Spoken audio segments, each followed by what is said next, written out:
The scene involves Bowe Bergdahl, something we're going to talk about here. Because in the American Southwest, local governments and the Border Patrol are awash in a human flood that shows no signs of abating. Bergdahl has returned to the United States, as you just saw, and that means the issue has come even closer to home. Iraq is a tinderbox that could be about to envelop the entire Middle East, and America may get involved again. Really? Let us welcome in now to Midpoint from the Republican National Committee. Kirsten Kukowski joins us today to discuss what we have heard today from the president and much more. Kirsten, thanks for joining us. Of course. Thanks for having me. Let's go ahead and get right to it. The president has his speech a couple of hours ago, seen live here on Newsmax. He says we are not going to put troops on the ground. He's leaving options open. He did indeed take a shot at the Iraqi government themselves to make sure that they can take care of themselves. But did he deliver what America needed to hear, in your opinion? You know, and I think this kind of, it's the same conversation we continue to have, whether it's Syria, whether it's Russia, whether it's Ukraine, now Iraq. It's been Iraq for a long time as well, Iran.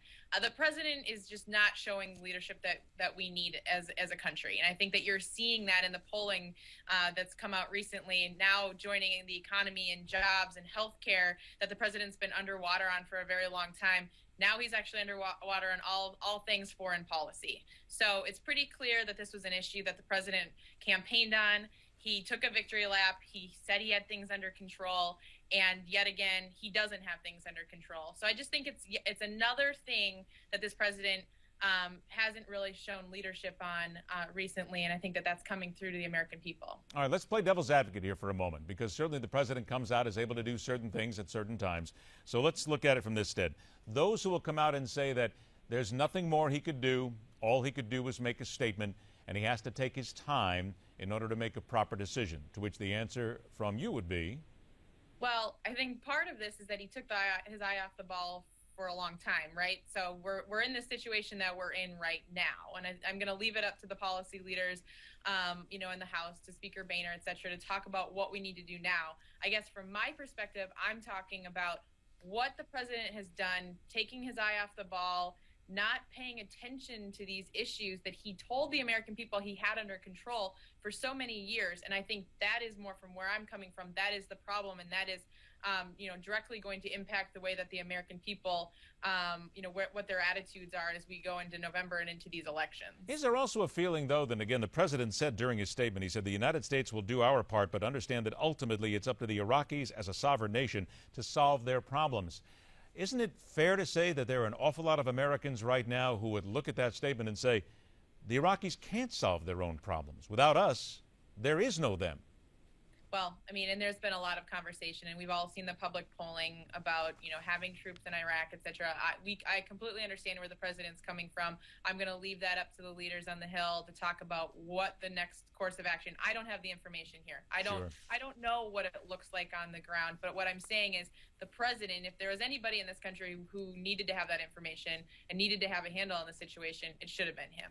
Let's talk about Bowe Bergdahl now, because he is now back home in America, and certainly this is going to continue now, and we're going to have a lot of hearings on this. There's going to be an awful lot of questions asked right now. What's a general consensus now in Washington as Bergdahl comes in? Certainly they're going to want to ask him everything they possibly can, but we have to be honest here. This is going to take time. It's not something we're going to find out overnight. Definitely. There's a lot of questions, more questions than answers, frankly, at this point. So, I think everybody really looks forward to getting to the bottom of this. We hope that they do get to the bottom of this. I think there's a lot of questions about how the president went about bringing Bergdahl back and everything that had to do with that. I think there's questions about what Hillary Clinton had to say the other day when she did her interview and said she didn't believe that the 5 Taliban detainees that were part of the Bergdahl exchange were a threat to the United States. All of these things, it's a good topic of conversation. It's something we need to talk about as a country, in the situation related to him coming back, but also in the situation of what does this mean for our foreign policy when we're talking in context of, Hillary Clinton and what this means for 2016 and for somebody who could actually be sitting in the White House in a couple of years. Isn't it fair to say, though, too, that what we have here is certainly there's a lot of questions about Bowe Bergdahl, what happened, why he walked away.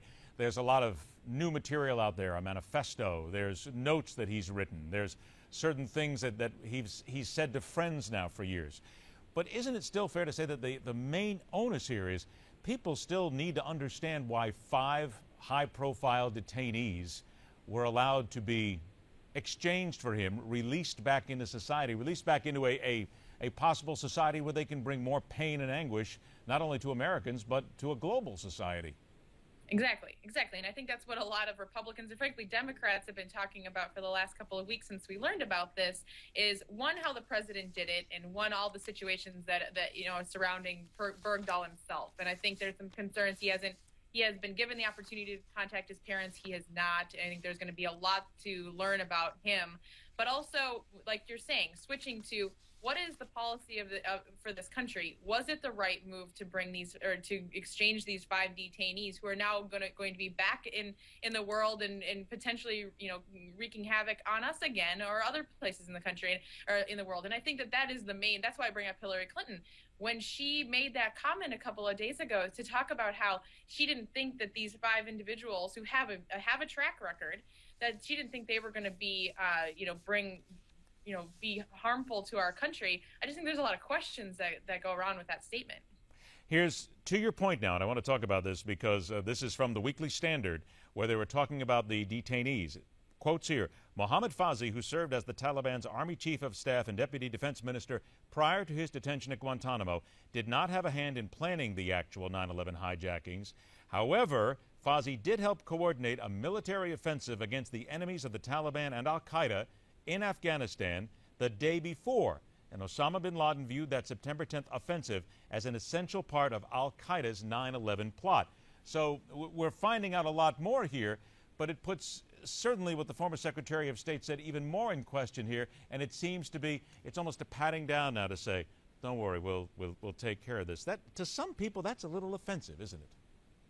Oh, I'm offended. I mean, I think that you have to ask. I would, if I had an opportunity, and she's signing books here today at George Washington University, so maybe somebody can ask her. But I'd like to ask, if they aren't going to cause harm to other people, why did the Taliban want them back? Why was that part of their negotiation? And I think that I think it's offensive to some people that the former Secretary of State, someone who wants to be in the White House, somebody who spent a lot of years in the White House as a First Lady, would say that to the American people with a straight face. I just don't think that that's realistic. Finally, let's go ahead and turn to what's happening in the American Southwest right now, because while things are so fluid in Iraq, and things are certainly capturing America's attention right now, wondering what will happen next, we're also asking the same questions now about what will happen there. The immigration battle continues. By the way, I wanted to get your opinion on this, too, because apparently Nancy Pelosi and a few others do not feel that immigration reform is dead for the year, that it can be brought up again. I would imagine that is not an opinion that is shared by many people in Washington. Well, there's been a lot of talk about immigration reform this week, obviously. We have not spoken to leadership, and we do not know what their legislative calendar is. They're dealing with some other things that have come up in the news this week. I think that there's been a lot of people in our party, whether it be Rand Paul, several leaders in the House and others in the Senate, who have said, we need to have this conversation. We need to start talking about how to secure our borders. We don't trust the president in how he's enforcing the current laws. We don't want him making unilateral decisions the way that he's been going out there doing. So we need to have this conversation. But it's up to the leadership if we can get that on the floor and we can start having that conversation. Is there a thinking process as to what can be done now? Certainly Americans are asking what can be done right now to help stop what's going on there, or at least slow it down. Well, I know that there are several people, policymakers on our side, that have some ideas on that, and I do think it's important. And obviously, this is a big thing in the news in the Southwest, but it's a big thing across the country. It's a conversation we have to have, and the longer we don't, we go without having it, the worse that it's going to be. Status quo is not the answer, and I think that everyone is on that page. That status quo is not acceptable. The president is making decisions that are affecting people that are not the right decisions. So we all need to come to the table and we need to have this conversation. So, I don't know timing. I don't have any of that information, but hopefully, hopefully people understand that this president just isn't doing what's needed to be done. It certainly seems that way. Kirsten Kurkowski from the Republican National Committee, Press Secretary, thank you so much for joining us. Have a marvelous weekend. We'll talk to you again soon. Thank you. You too. Thank you very much. A couple of notes to bring in here. There was an earlier report from John Gizzi, our own John Gizzi from Newsmax Media, that John Boehner, there are strong signals, according to his report on Newsmax.com, that he will run again for Speaker of the House. There is also something else coming out here now today, that Raul Labrador, the Republican out of Idaho, says he will run for the House GOP leader, which would be the seat that was, unfortunately, in his position, I guess, left behind by Eric Cantor. So a lot of things are starting to shake there. Social media is a way to get a hold of us. You can do that here 24/7. Let us know what you think, and we'll talk about it right here on Newsmax and right here on Midpoint, where we question everything.